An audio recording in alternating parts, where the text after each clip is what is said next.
Всем привет, дорогие друзья автомобилисты! В процессе эксплуатации автомобиля каждый водитель хотя бы раз сталкивался с неприятными ситуациями. И одна из них — это проблемы с ходовой частью наших автомобилей. Каждый второй автомобилист абсолютно в любой момент может столкнуться с неприятными звуками, которые издает его ходовая часть. Подвеска наших машин может издавать такие звуки, как стук, хруст, различного рода шум и даже вибрацию. Главная наша с вами задача определить, в каком месте, с какой стороны мы слышим странный или подозрительный звук. В своем же случае я быстро определил виновника торжества. Это вот колесо, переднее левое водительское колесо. Давайте начнем. Ну и естественно мы начинаем с вами из-под домкрачивания автомобиля, для того чтобы вывесить больную сторону. После того как наше колесо провисло в воздухе, мы с вами смело можем приступить к проверке и поискам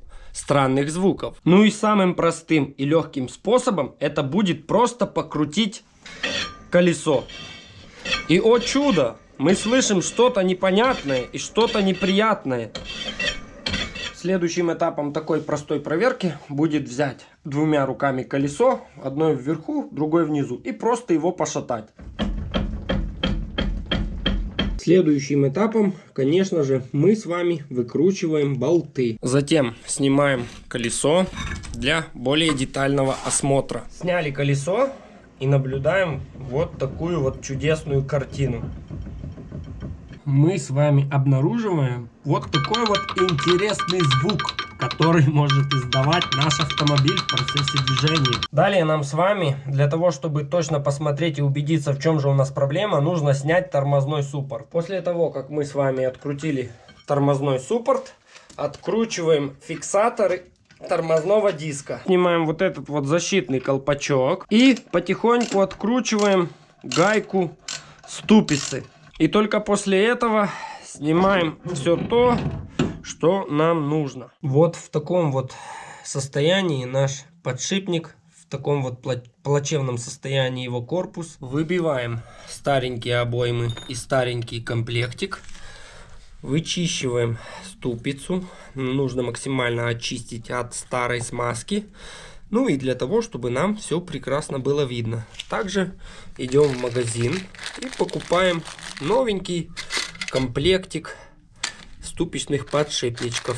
И начинаем обратную сборочку. Собираем все в обратном порядке. Но теперь мы добавляем новенькую смазку. Смазка называется литольчик. Точно так же смазываем подшипничек. И все ставим, утапливаем на свои родные места. Со всем этим вкидываем новый и сальничек. Сальничек от руки идти не хочет, поэтому можно воспользоваться наставочкой стареньким. И вот таким вот методом аккуратненько все запихиваем на свои места. Ну и вот такой вот конечный вид мы получаем. Теперь другую сторону. Ну и только после таких процедур мы ставим ступицу на наше с вами место. Вот таким вот образом ее фиксируем. После того как мы с вами установили ступицу, берем новую гаечку и накручиваем ее на нашу с вами уже отремонтированную ступицу и зажимаем. Ну и после сборки, дорогие друзья, смазываем вот эту вот контрирующую гаечку литолом, для того чтобы здесь был литольчик, для того чтобы оно не нагревалось.